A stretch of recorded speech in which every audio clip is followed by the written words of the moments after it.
Gommel 2017. Oh, that's correct. They played in winners finals. Mistake made it all the way up there and then got double eliminated by Anti and Larry back to back. So got a little bit of a revenge tour here in the losers eighths as we transition to the other side of the bracket. And it looks like we're going to start Bayo versus Mario on line that yet again. I don't know what these Mario players are thinking. Sticking to the script, man, you know.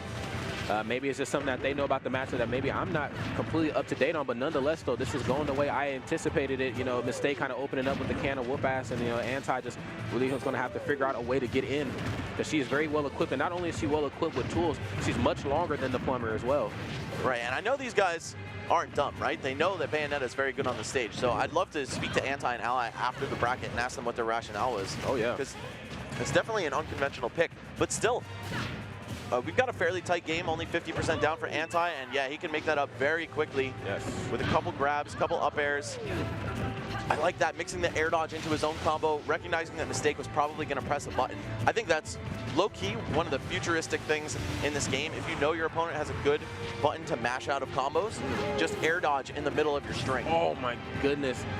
You know, and out of jumps, you know, Anti, unfortunately, is a plummeting to his untimely demise here. But one thing I want to touch on, though, with Anti is his utilization of Nair. Him and allies seem to, like, they're really good at extending combos, but what makes them so great is being able to use the difference between regular Nair and soft Nair. Okay, all of a sudden this is an even game. Anti going for the up throw. I feel like he didn't want to get maybe Witch Time mashed out of his down throw to up tilts at those lower percents. Sometimes those combos can be a little finicky, but generally they're very solid and guaranteed. Yes. Okay, gets the jab, is going to actually do the whole animation. Boom, gets the big damage and 10% here between both of these two players. Anti kind of backed into a corner here. Mistake has him caught into his web. That safe back air on shield, so difficult to punish, but Mistake just going to whip a dash attack. Got scooped up, and unfortunately, he turned that combo on Anti. Yeah, I think Anti wanted to go for like a run-off Nair or something. I think he actually ended up dash attacking right into the ledge. So close, just a few pixels off of the sweet spot on that forward air, and that was crucial because that percent range is when the down throw to forward air is most effective. Now he's going to have to get a read in order to pull it off. He's going to have to work for his money here. Okay, here's the damage from up underneath. Boom, big back here. Guys, both of these two still keeping it close. Okay. You know, this is where Anti spent the majority of this match, you know, just really struggling to get back on the stage.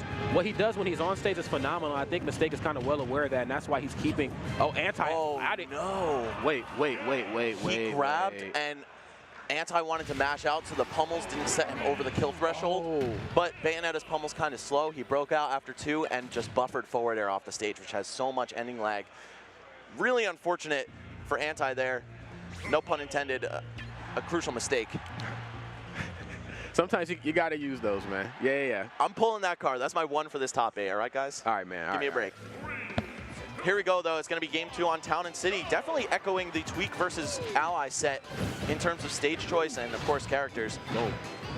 Okay, Smart by Anti again, going for up throw, but now, yeah. Oh, the witch twist. It's not even Witch Time that he's worried about. Yeah, frame 4, of course, a little bit faster than Witch Time. Yeah, you know, he spoke about, I guess what could be called frustrations with Witch Twist. You know, he feels like, especially if it comes out of shield, that it should only hit one way, but he said it just makes it that much harder to cross up your opponent when they'll always have their bases covered. Of course, you can do a turnaround up B out of shield. Awesome for every other character, but when you're fighting Bayonetta, that's frustrating. Oh, and then throws the cape out, kind of throws Mistake here for a loop. Tries to catch the get up attack with the tilted down forward smash. Nonetheless, Mistake taking Anti clear to the top. Here we go. And Anti, after a phenomenal start, just getting roofed real quick. Could have done something about it with some better SDI, but in the moment, it is so hard to do that. Of course, it's easy when you're watching at home. Oh my God. What in the world? Mistake, another kid. The kids here in this top 8. Definitely the kids here, the kids in top 8, man. Really sticking it to the OGs. All right, well, Anti getting brutalized in that second game there.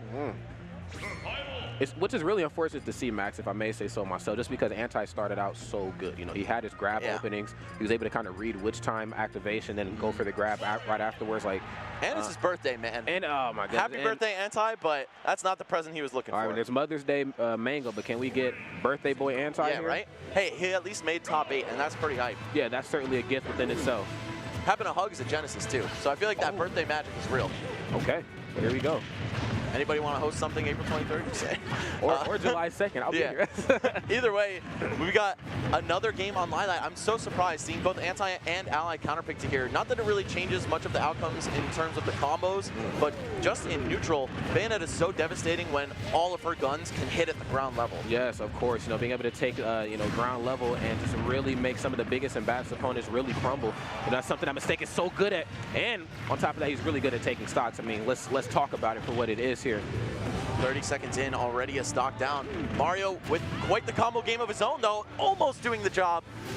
But Mistake clinging to life here.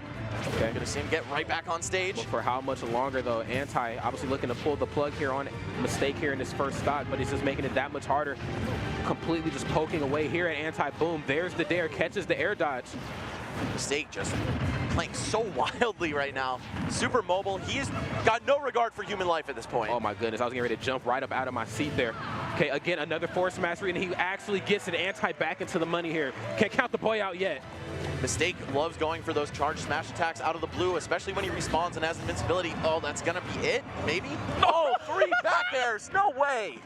Mistake closing Anti out in record time. Wow, definitely got that stock speed ran. This is definitely EGLX, not stocks ran quick. This is something. Yeah. There was a speed run section over there. I think they're still doing it. Oh, that's right. Yeah. Maybe Mistake's about to head over there between sets. That was actually out of control. 3 back airs max. That's the sign of a champion, and that's the sign of comfortability in the matchup as well. Mistake definitely not afraid to swag out on his opponents by any means. Right. He loves to make you feel the mental damage.